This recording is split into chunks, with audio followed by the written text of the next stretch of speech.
আজকে আমার খুতবার আলোচ্য বিষয় হচ্ছে হজ কি, কেন এবং তার গুরুত্ব এবং ফজিলত কি।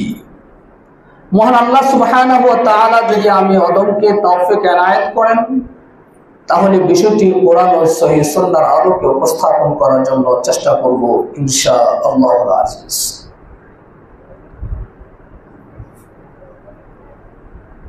আল্লাহ রাসূল সাল্লাল্লাহু আলাইহি ওয়াসাল্লাম বলেছেন, বুখারীর বর্ণনায় এসেছে, মুসলিমের বর্ণনায় এসেছে, ইবনে মাজার বর্ণনায় এসেছে, মিশকাতের বর্ণনায় এসেছে, এমন আরো অসংখ্য হাদিসের কিতাবের মধ্যে এসেছে। প্রসিদ্ধ একটা হাদিস, বহুল পরিচিত একটা হাদিস, গোটা ইসলামটাকে, গোটা দিনটাকে, গোটা ধর্মটাকে একটা প্ল্যাটফর্মে নিয়ে আসার মতন একটা হাদিস। বুনিয়াল ইসলামু আলা খামস, শাহাদাতি আল্লাহ ইলাহা ইল্লাল্লাহ ওয়া আন্না মুহাম্মাদুর রাসূলুল্লাহ ওয়া ইকামিস সালাহ ওয়া ইতাইজ যাকাত ওয়া তাসুমা রমাদান ওয়া তাহুজ্জাল বাইতা ইলাইহি মান ইসতাতা ইলাইহি সাবিলা। আল্লাহ রাসূল সাল্লাল্লাহু আলাইহি ওয়াসাল্লাম বলেছেন, ইসলাম নামক ধর্মটা, দিনটা পাঁচটা স্তম্ভের উপরে নির্ভরশীল।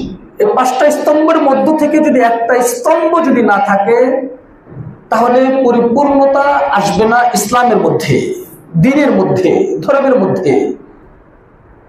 এক নম্বর স্তম্ভটার নাম হচ্ছে ঈমান বিল্লাহ, দুই নম্বর স্তম্ভটার নাম হচ্ছে ইকামাতুস সালাহ, তিন নম্বরটা হচ্ছে ইতাউস যাকাত, চার নম্বরটা হচ্ছে রমাদানুল মুবারাকের মাসের রমজান সিয়াম, যেটা আলহামদুলিল্লাহ সুম্মা আলহামদুলিল্লাহ, আলহামদুলিল্লাহ সুম্মা আলহামদুলিল্লাহ, যা আমরা চিনেই শেষ করে আসলাম। হ্যাঁ, আল্লাহ সুবহানাহু ওয়া তাআলা আপনাদের মাধ্যমে, আমাদের মাধ্যমে মহান আল্লাহ সুবহানাহু ওয়া তাআলা এই রমজান মুবারক মাসের 30টা সিয়াম এবং কিয়ামুল লাইল করার তৌফিক দিয়েছেন। আলহামদুলিল্লাহ সুম্মা আলহামদুলিল্লাহ, আলহামদুলিল্লাহ। পঞ্চম নম্বরটা হচ্ছে তাহুজ্জা, হজ। এই হজ প্রত্যেকটা মুসলিমের উপরে ফরজ না। ঈমান প্রত্যেকটা মুসলিমের উপরে ফরজ, সালাত প্রত্যেকটা মুসলিমের উপরে ফরজ, সিয়াম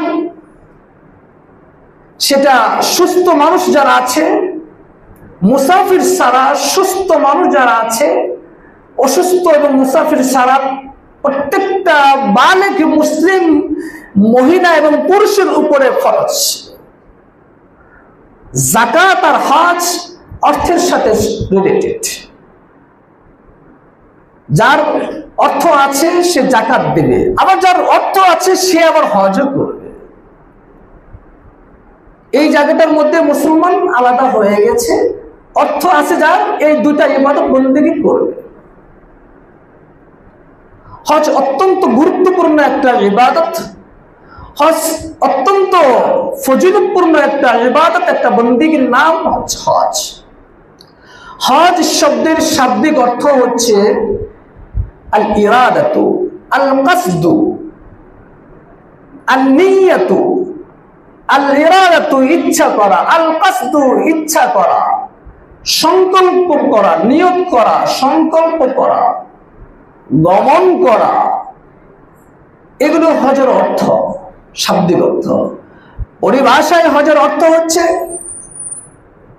আল্লাহ সুবহানাহু ওয়া তাআলা যাকে, যে মুসলিমকে অর্থনৈতিকভাবে স্বাবলম্বী করেছেন, সেই মুসলিম আল্লাহ সুবহানাহু ওয়া তাআলাকে রাজি খুশি করার লক্ষ্যে খানায়ে কাবার উদ্দেশ্যে, খানায়ে কাবারকে তাওয়াফ করা এবং হাজরে আসওয়াদকে চুম্বন করা, তারপর আরাফার ময়দানে অবস্থান করা, মিনা মুজদালিফায় এবং সাফা মারওয়াতে দৌড়ানো ইত্যাদি আরাকান আছে, রুকন আছে। এই সমস্ত বিষয়াদিকে পালন করার নাম হচ্ছে হজ।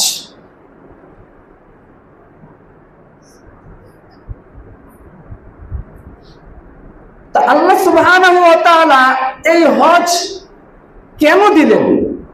এই খানায় কাবার কাছে কেন যেতে বললেন? এই খানায় কাবা শুধু একটা কাবা ঘর নয়।